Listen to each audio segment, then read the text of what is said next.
भैला बीरज के वासी सुगना भैला बीरज के वासी।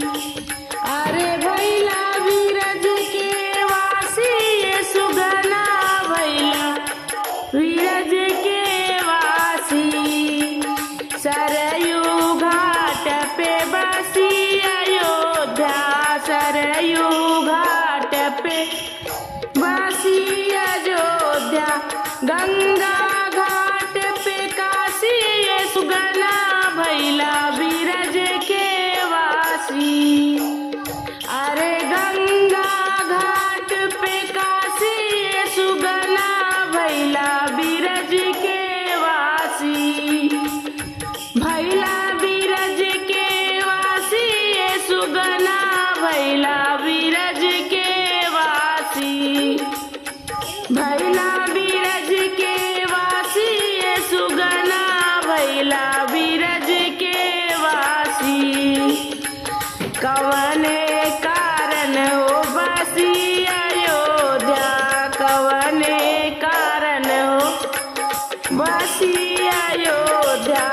कवने कारण काशी सुगना भैला बीरज के वासी।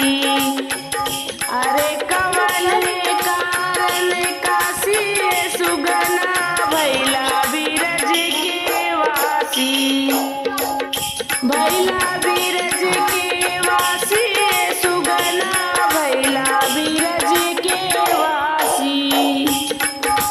अरे भैला बीरज के वासी सुगना भैला बीरज के वासी।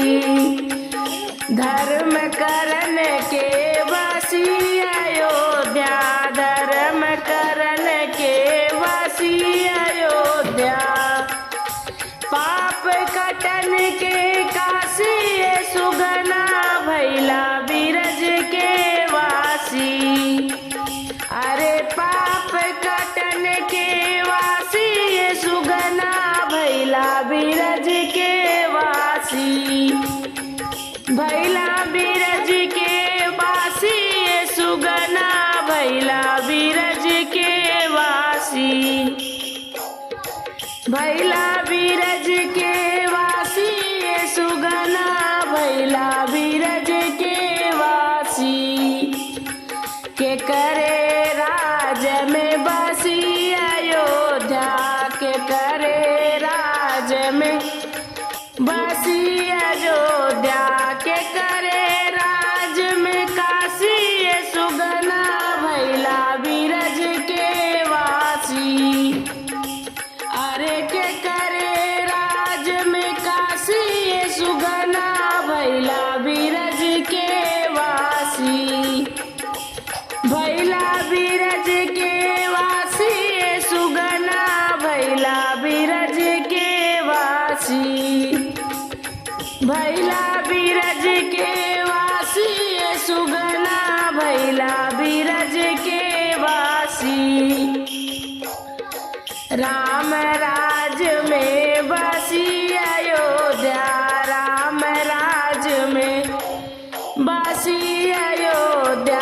शंभु राज में काशी सुगना भैला बीरज के वासी। अरे शंभु राज में काशी सुगना भैला बीरज के वासी। भैला बीरज के वासी सुगना भैला बीरज के वासी।